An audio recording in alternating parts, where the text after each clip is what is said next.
You have just stepped into the Midlife Revolution, your space to ignite possibility, redefine purpose, and embrace the power that comes with age. Co-hosted by yours truly, Coach Wayne. And I'm Coach Stacy M. Lewis. And we're two seasoned coaches focused on the midlife community of color. This isn't just a podcast, it's a movement.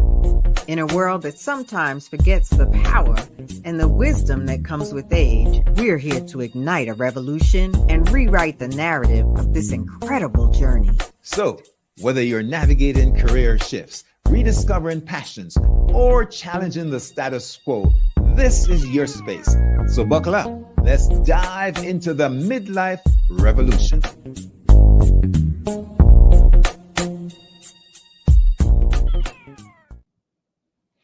Hey, good morning, everyone. Coach Stacy, this is new for us, but we've done it before, so it's nothing that strange. And that is, to all our viewers and listeners, we're coming to you with a recording today because it just is. Sometimes it works out that way. Stacy, I don't know the date, but let me just say hello, everyone. This is Coach Wayne from Midlife Revolution. You're on the beat with us, and it's a Tuesday. I know that much. And we're still in May. I know that much. And I know that I work with men of color, helping them to navigate through midlife so that their second half can be their best half. Coach Stacy Lewis, tell us about the date and who you are. Hello, everyone. Welcome to the Midlife Revolution. It's just so funny because those of you that have been listening and viewing us for some time know that Wayne will call a date out there, and it's not actually the date. So welcome to the Midlife Revolution. I'm Stacy M. Lewis. I am a nonprofit executive. I also serve as a midlife women's empowerment coach. It's my honor to be here with you, even in the recording studio. And today, the day of the airing, is Tuesday, May 28th. Hope you all had a wonderful Memorial Day weekend. Welcome to the Midlife Revolution. What are we talking about today? Well, I'm glad, the whole idea behind memory and memorial is not something that really works well in my book. And it may be because for some reason, I've burned some brain cells along the way. It happens, Stacy, but we want to talk about success today. And I wish we could go back and talk about what the weekend looked like, but we will catch up with folks since we are pre-recording before the weekend. I just am feeling great and wanted to say thank you to everyone who is celebrating or has celebrated Memorial Day. We appreciate and thank folks for, the sacrifices. Yeah, their service is extremely valuable and much appreciated. Yeah. Stacy, we spend our life trying to have what we call success. Mm-hmm. And it depends on who we speak with. Success has a different definition, different meaning, different connotation, right? And how would you define your success, Stacy? It's an excellent question, Wayne. And I love talking about success. So really, how do I define success now? What does success look like now? What does it feel like now? And I think about, when I was in my 20s and 30s, the definition of success was really around, of course, family, raising children, professional growth and development, earning money, et cetera, et cetera. And while all of that is valuable, the way I define success now are the people around me, my family, my close friends, are they well? Are they whole? What is their well-being? What is my well-being? Is my being well? And am I on a road where I feel like I'm living my purpose? And so that is how I now define success. But I think this conversation can be really interesting to talk about success in midlife and how the definition may have changed over time and how we can still act on ensuring that we're moving towards our successes or seeing our successes blossom. How about you, I, Wayne? I How do you love do? it. That's a great response. Very thoughtful, very insightful. Like you, my definition has changed. Now, I remember as a kid, I had a sense of success based on the people that I modeled and what folks wanted for me to some extent. Mm, There was a time, Stacy, that I thought being a pilot was the image of success. I used to go to the airport in Jamaica and they had a waving gallery, and I'd stand up there and the wind was whirlpool style of wind, and I'd wave to my mom. Those days, you walked in a queue with a flagman on the tarmac to the plane, right, Stacy? Well, young folks won't remember that because they don't know that. And I would wave. I'd see these wonderful pilots in their pilot glasses and their white, crisp shirts with epaulets. And I got goose pimples. And for me, being a pilot was what success was going to be about. My dad was a builder, building contractor. And so he worked for himself, and his idea of success was working for yourself and mm, along the line. Um, I got lost with the vision of being a pilot and wanted to work for myself. I didn't do any until recently, but just to say that I defined success based on what things looked like, and somebody else's version of it. And that went on for many decades, Stacy. I think even the way it shaped my choices in school along the way. mm. I got to tell you that I feel a sense of freedom having fired corporate America a few years ago to chase my own version of success by becoming an entrepreneur. Mm-hmm. That was good. I was gonna say, like, oh, I thought you were gonna say you gained a sense of freedom by firing that old benchmark of success.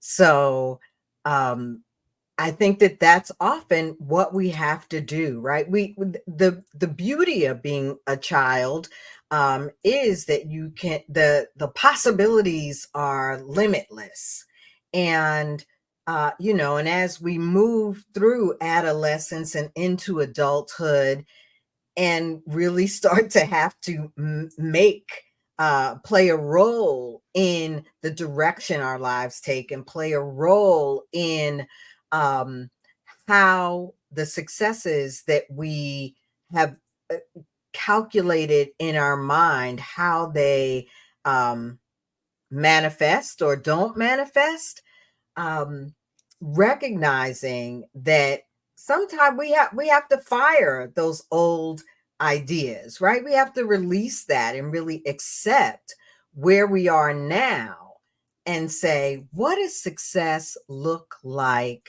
now? Yeah. What does success look like now?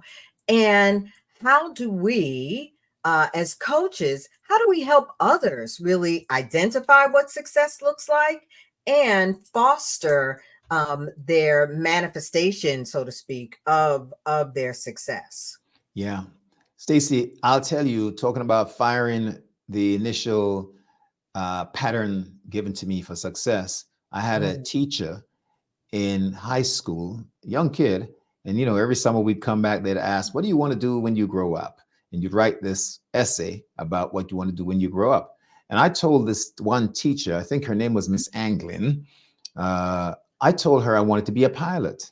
I used to mm, wear glasses, Stacy, because now I wear mhm, contacts because I can't see without them. And you know what she told me? She said, "Oh no, you could never be a pilot because you wear glasses." And that totally destroyed my idea of success as a professional at a very young age, maybe 12 or so. And I had to dovetail and think about what else could I do. So for a while, I was lost there, Stacy. My father's idea of being a contractor and working outdoors was not my idea either, because I didn't want to work in the sun. I wanted an AC office with a tie and a suit. So there it is.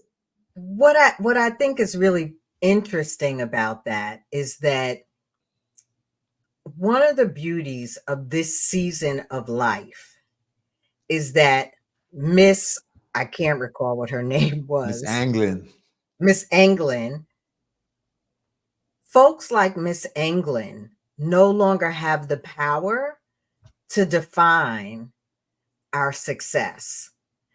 And when we're young, even, beyond elementary school, even in high school, and it happens to some of us even in our early 20s, where someone will say something and it changes our aspirations. It negatively impacts kind of how we're assessing ourselves, where we are, and our level of success.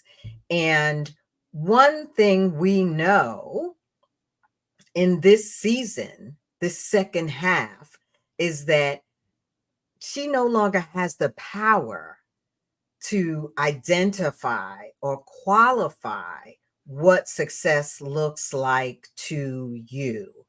And as I think of one client in particular, it really was bringing in the weight of society, of her professional career, right? As a mature woman in her late 40s, but recognizing the level of power that she was giving away to, to her bosses or managers, the corporate culture, the financial environment as a financial professional, the power that she was giving away to really define what is successful to her, and whether she was successful because of the way, she was being treated by some of them.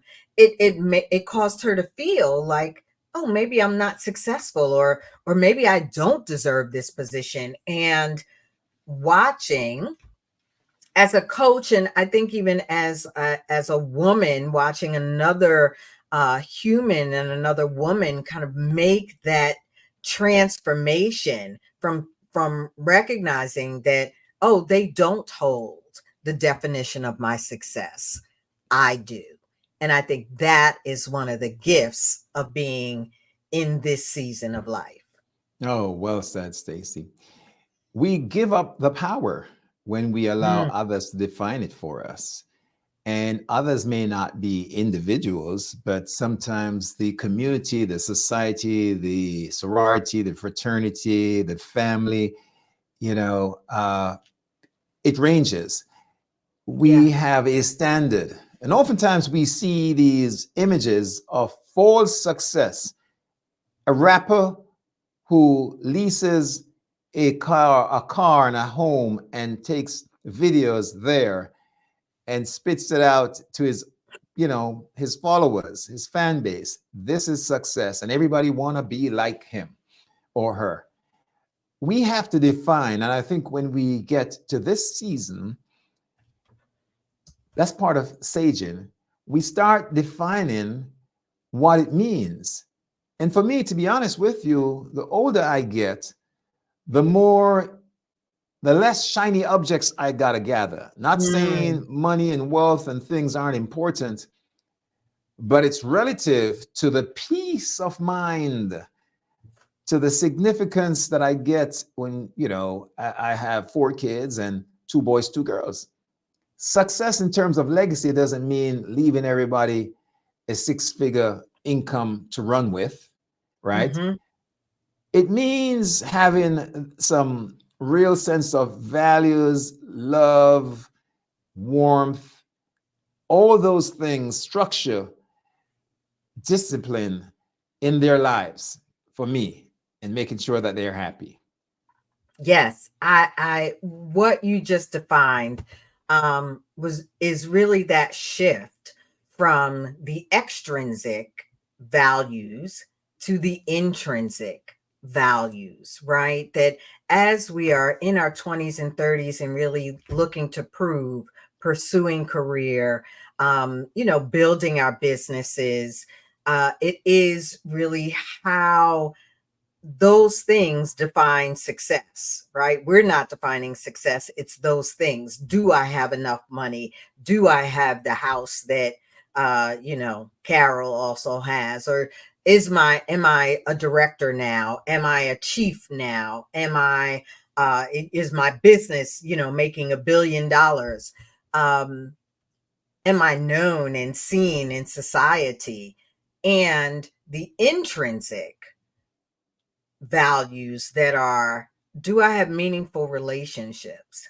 Have I done or am I doing the best that I can do at whatever it is I'm pursuing? Yes. Am I looking at my finances in a way that means, whether I'm going to retire or not, that means that I'm looking forward in more of a posterity view of, while trust and believe my son will not inherit millions, that I know I'm not leaving things in shambles. And so I love your overview, that demonstration of that shift, from the extrinsic to the intrinsic values. Yeah. And speaking of intrinsic, what we're saying here is that the race that we're running is the one against ourselves, right? Ourselves, not to compete with other people's status and where they are for their measure of success. So what if they have a 6-bedroom house? You live by yourself. Having a comfy, self-contained place is success if you're happy there and it's home and Mm-hmm. safe. Mm-hmm. Stacy, we let's show the Maslow pyramid because I want to make a reference around it. Abraham Maslow, the famed psychologist, as you know, talked about the pyramid of needs. And to some extent, we kind of fall in place with this where we believe in having psychological needs. And he initially said that we go through stages, right? Mm-hmm. Then having the ability to create housing or a place to sleep, shelter, warmth, food, those were needs that we wanted. And then he talked about safety needs, having personal security, employment, resources, health, and so forth. Love and belonging, having the need for friendship, intimacy, family, self esteem, respect, self esteem in terms of status and recognition, freedom, and then self actualization, desiring to give a little bit more than yourself to the world. And the reason why this is important to look at, Stacy, is because so much of our society builds these milestones of meeting these needs around time frames. Mm. At a certain age, you should have children or you're not successful. At a certain age, you should have reached the CEO position in your company or you're not successful. At a certain age, you ought to own your own home or you're not successful. Those sort of pressures come to bear. And I think when we get older, we have to look back and look at where we are and determine what's the point. What are we trying to prove by Mm. meeting these goals? Yeah, you know what, I think our needs are our needs, right? We are human beings, and these the physiological needs, the safety needs, the loving, belonging, the esteem, it really is part of who we are, I believe, as humans. And one of the points is that, you can bounce around with these levels of needs. We've all, or some of us, have hit some hard times where the physiological needs were dominant. And it doesn't mean that as you age, your physiological needs go away. They just are really at the foundation of your set of needs. What I love about being um, in this season, right? This 50s, 60s, for some of you in your 40s, you identify with the term midlife, um, is this idea and concept of self-actualization. And the reason that I think it is so tied to this season of life, right? Getting older, is because you've been able to prioritize and reprioritize some of those other needs, or maybe some of those other needs have been met. And you realize after you have poured out into raising children, if you had children, or poured out into building your career or into building your business, you realize that there's still opportunity to become the best of who I am. And all of the women that I've had the gift of coaching come really, maybe not articulating it as self actualization, but truly what they're looking for. Yes, they may be looking to get a promotion on their job, or yes, they may be looking to really bring their best self to their relationships. Yes, they may be looking to up their confidence. Ultimately, they're looking to become the best of who they are here to be. And I think, we have, you and I, as coaches focused on this population, um, have such an opportunity to witness and to support people really taking those steps into fully self actualizing who they are, who they were put on this earth to be, the gifts they were put on this earth to share, and how they can go about, right? We're here to equip them with how they can go about doing that, living that out. And so that excites me as you do that. Amen. Stacy, this is where you drop the mic and you take a curtsy. Well said, my lady. Well said. Self actualization is really about contribution, right? It's about, we talk about leaving a legacy. It's Yes. knowing that in some senses we're thinking the clock is running out, and where have we made a mark? What have we contributed? What have we done with the time that we have had? And how do we finish up with the time that's left to be had? And in the case of midlifers, we get a chance to look down the road at what's been gone and accomplished or missed opportunities, and up the road in terms of what's still possible. And it's a time for us to say, well, as long as we kick in and we breathe in and we move in, we can do more, do better, do bolder, do bigger, and make it happen. We can still go beyond ourselves and leave something and add something in terms of contribution. Now, to be honest with you, when we talk about self esteem, sometimes we think we miss the mark. And I want to say this to our brothers and sisters that are seasoned. No need to sit down and cry over spilt milk, right? Just mop it up and move forward. The milk is sour, it's spilt, it's gone. So let's move forward. If self esteem has been an issue, look at where you have had growth and development, Mm. and it's somewhere there, and chalk it off. If love and belonging is the thing that measured your thing, look at your connections with your neighbor, with your pet, with anybody who is significant that you have a relationship with. You can check it off. If safety and security was your thing, let's look at the relevance that you've had in society. Let's look at Mm. the trust that someone has built with you. Let's look at the acceptance that you have had from anyone, a place. Check it off. Basic needs. You're wearing clothes. You're eating, aren't you? Check it off. So we can always check off some of the stuff and be kind to ourselves, Stacy. I that was so well said. And I love the way you talked about we get to look back. And as we look back, right, we don't want to carry regrets into or through our second half, through our next quarter.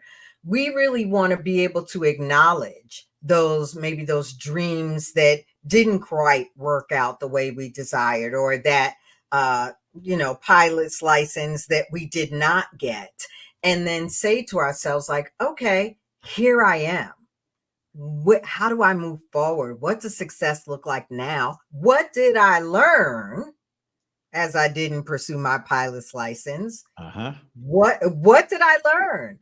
And how do I grow? And Wayne and I are very much committed to helping people ask themselves those questions so that we can get unstuck, that we can release any regrets we might have from the past and really decide we want today's success. We want to redefine it. We want to understand in this season how we can move forward and move forward with a sense of aspiration, hope, and knowing that we're still making our mark. I don't know about you, Wayne, but I ain't dead yet. I still got work to do. We have impact to make, and we want to make sure we're equipping, empowering, and supporting our community to make impact. I have a pulse. I'm alive. I'm kicking. I'm well. I'm making it happen, Stacy, here and now. The greatest barricade and barrier that I see when I call folks for a discovery call is not so much the extrinsic stuff. We find a lot of blame. We point fingers. I'm reminded that when we point out, we have 3 digits pointing back at us. But what I recognize is that the brothers that I work with, Stacy, their issue is really the real estate, not outside, but between their ears. The thoughts, the thinking, the false notions of what success means. And if you have a false target, getting there is going to be tricky. It's going to be a challenge. So we have to redefine it. We have to start saying, based on more mature thinking, what it really means to hit the mark.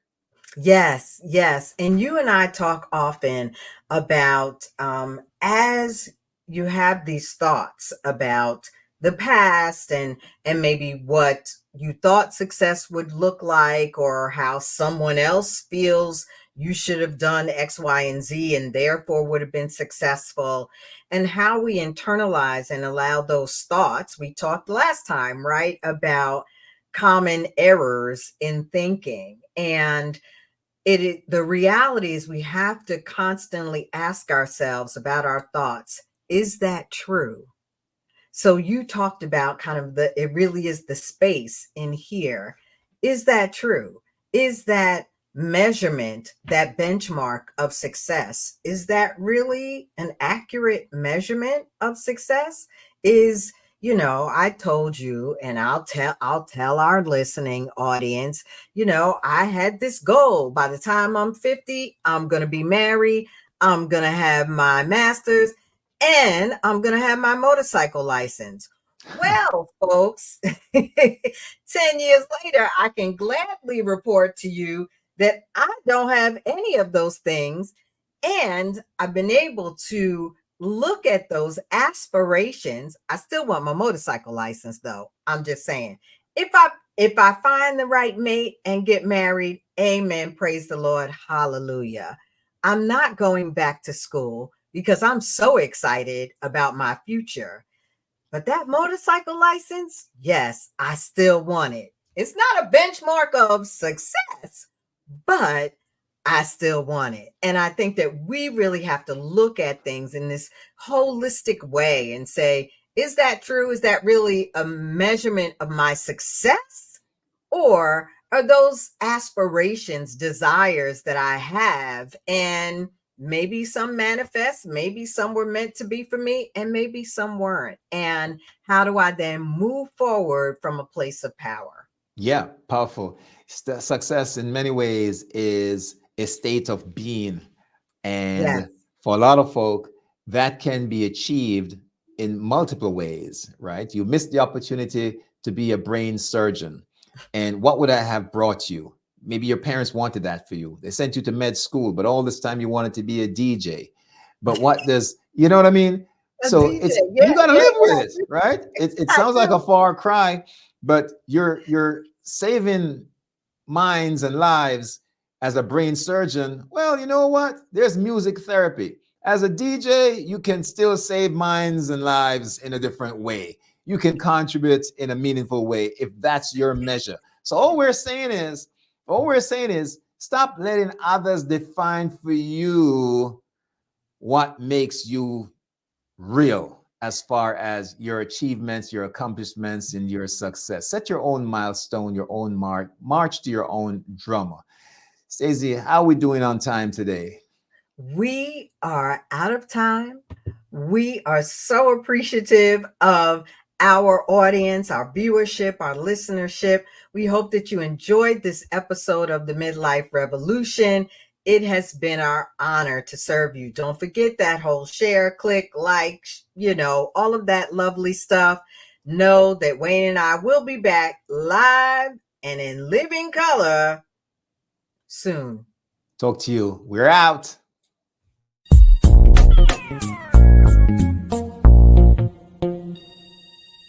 And there you have it, folks. This week's episode of the Midlife Revolution. Hey, we truly appreciate you spending this time in this space with us. Join us next week at the same time as we dive into relevant topics and present solutions to spark new thinking and empower your midlife journey. Don't forget, if today's episode resonated with you, share your thoughts and suggest topics in the comments. And of course, remember to subscribe, share, like, and hit that notification bell.